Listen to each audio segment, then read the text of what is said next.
So today, guys, the special New Year's Eve edition is taken by our very own Mark Pomeroy.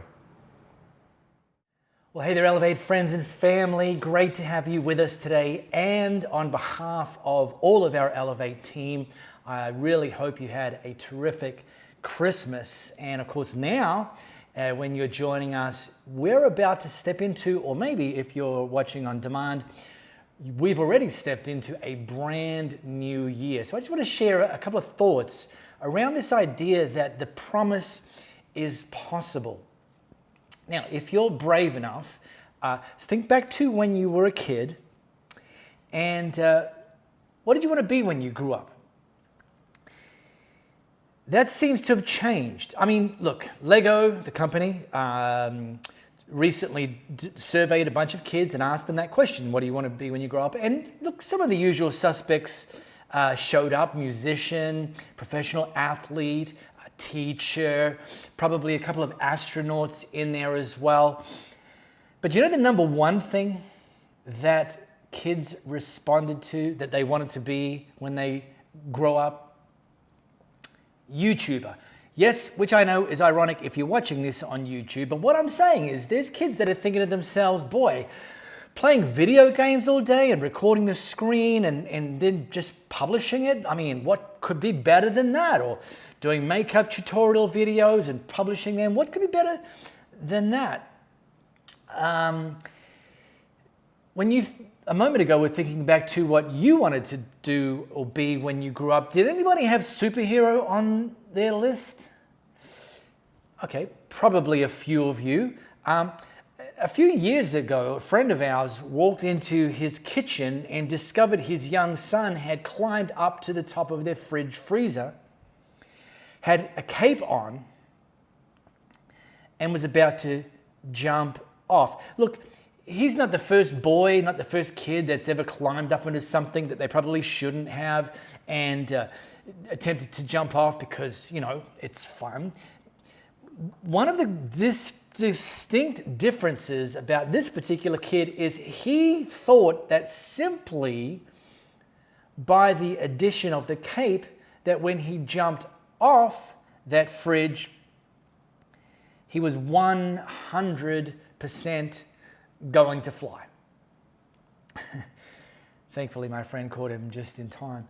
But that's kind of indicative of how things are when you're a kid. You know, you tend to think anything's possible. You can be whatever you want to be. You can do whatever you want to do. But you and I both know that as we get older, life happens.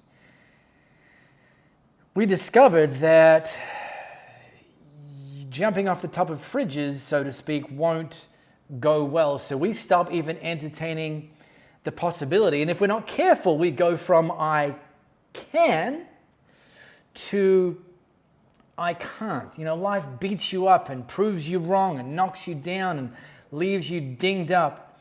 Disappointments start to mount and you start to convince yourself that you can't.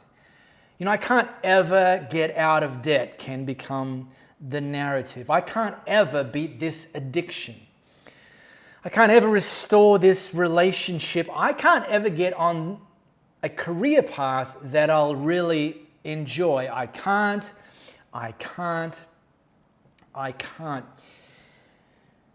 If you've been thinking that, then let's call this an intervention, because if you're a follower of Jesus, you have access to a superpower. It doesn't require a cape.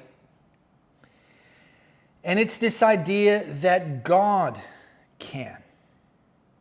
Plus, you can take that even one step further and realize that God working for you, in you, and through you means that we can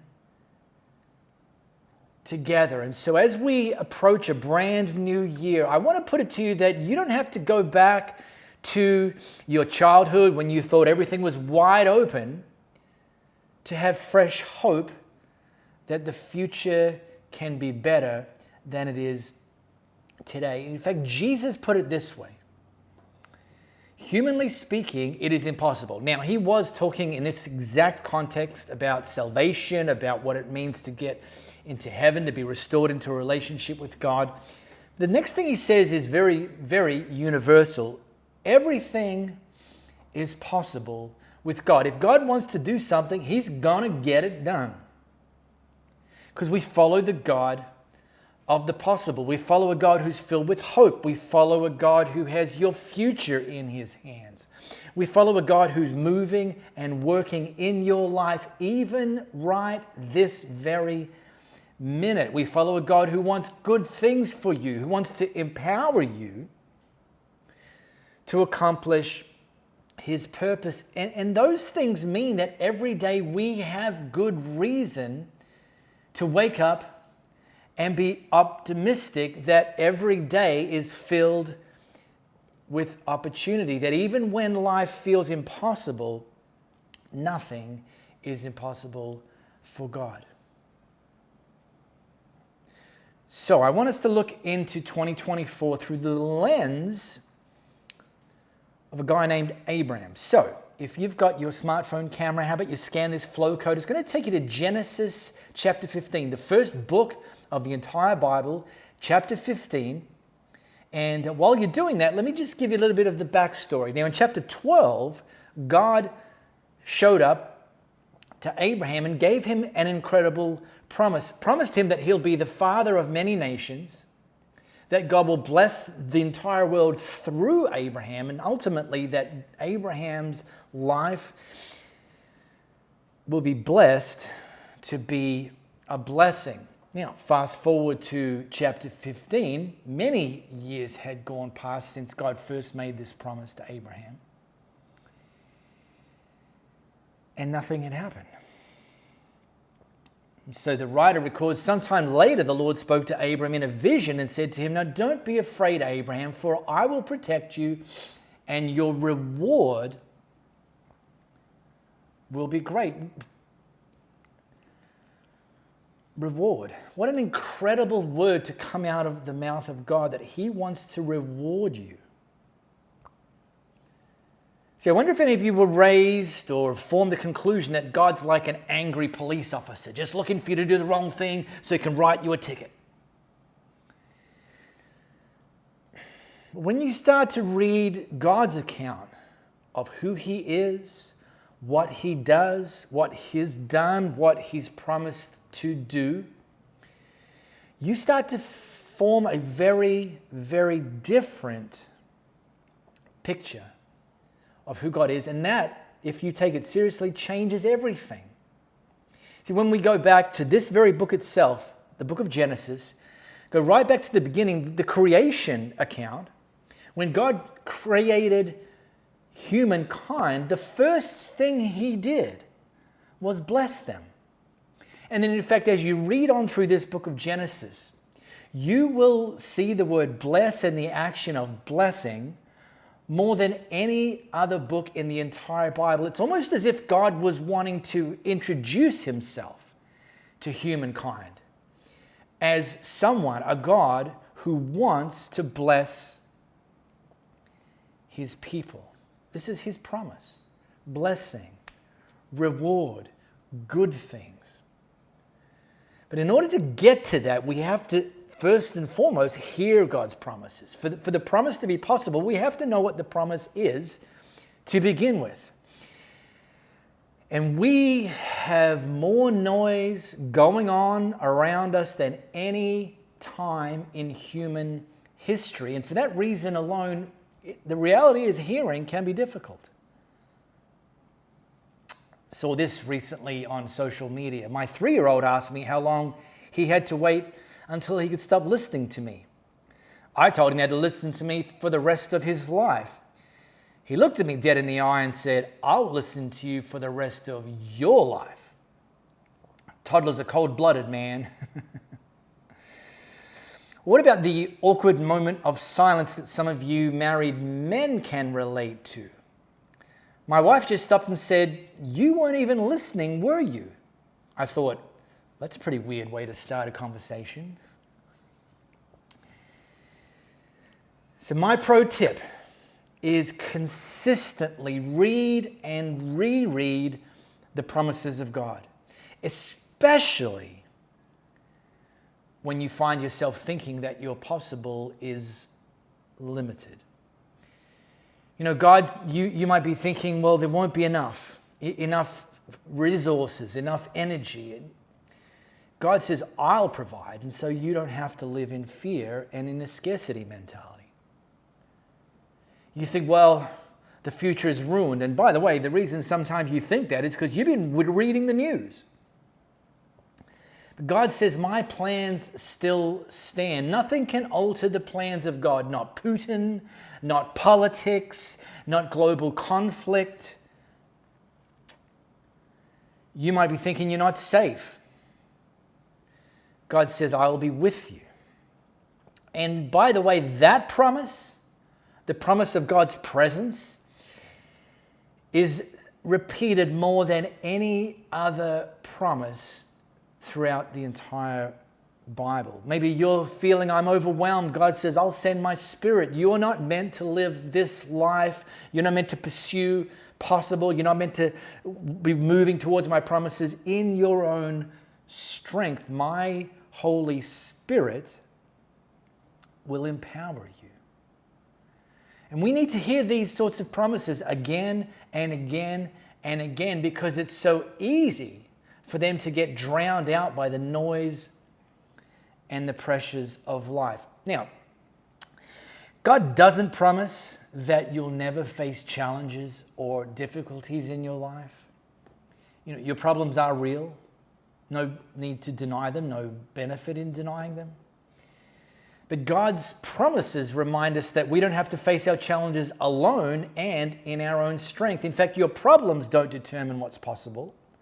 God's promises determine what's possible. Your problems are temporary. God's promises are forever. Your problems might not be in your control, but God is in control. So you don't have to fear the worst. You can believe the best, and you can face the future with a sense of hope and possibility. So hear God's promises. And then this, when it comes to interacting with God about promises and dreams and stuff that He's put in your heart, share the dream. Talk to Him about it. You know, kids are great at this. Here's one survey. Asked kids, what are the 3 things you want to do in the future? 1, get a girlfriend. 2, kiss her. 3, rule the world. Okay. Kids get it. Now, Abraham, he had a dream to have a son. And in fact, he wanted this more than anything else in his life. Now, understand that culture was very different from today. Today, some people choose to not have children, and it's like, okay, your choice, no big deal.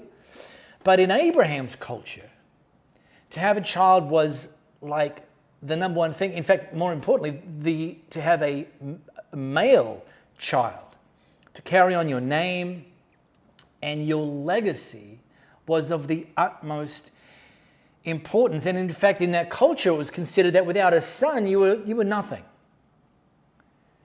Now, despite the fact that long after God had promised that He was going to be the father to many nations, despite the fact that He'd racked up many accomplishments, despite the fact that He's now quite wealthy, he still hadn't had a son. It had been years and nothing had happened. And I wonder if any of you can relate to that. You're thinking, yeah, that sounds familiar. So Abraham replied, O sovereign Lord, what good are all your blessings when I don't have a son, when I don't have the number one thing that I want you to bless me with? And Abraham ultimately believed the Lord, and the Lord counted him as righteous because of his faith. You know, it's important to share what's in your heart with God. He's not intimidated. Abraham's reminding him, hey, you promised this, and it hasn't happened. Now, God's not Aladdin. He won't necessarily give you everything you ask for, but the stuff that He's put in your heart, He is all about leading you to seeing that promise become possible. And by talking with Him about it, even when you're maybe a little bit angry, a bit frustrated, feeling a bit disappointment, it starts a conversation, and it's healthy.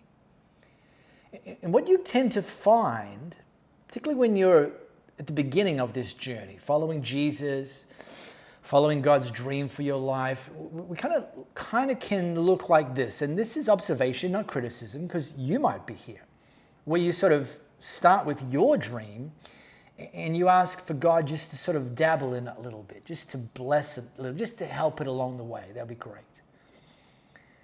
But one sign that you're maturing, one sign that you're progressing, is that the deal starts to look more like this, that your first and foremost focus is on God's dream.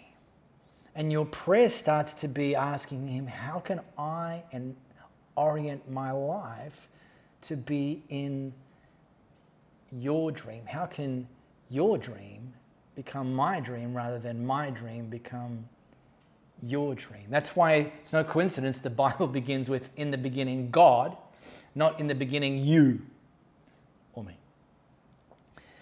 Now, there's a book, super well-known, incredibly helpful book called The Call, written by an author, Os Guinness, and he starts to talk about this thing using the phrase of calling. You know, the stuff that God's put in our heart that we're kind of meant to do, that God wants us to pursue. And he talks about primary calling and he talks about secondary calling, and I want to unpack them in a moment. But before I do, he also alludes to this other thing called specific calling.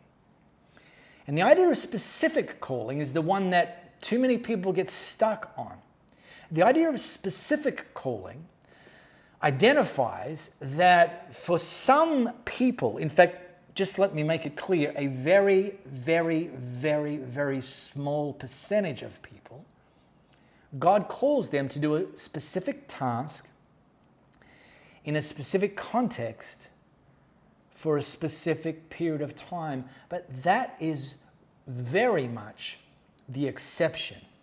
Most of us won't receive a specific calling. So let's go back to these other two concepts of primary calling and secondary calling. And this idea of primary calling, it's universal for all Jesus followers. It talks about to believe in Jesus is our primary calling. It's the number one reason we exist. In fact, the calling is to a person, not a task. Now, our secondary calling is to a task.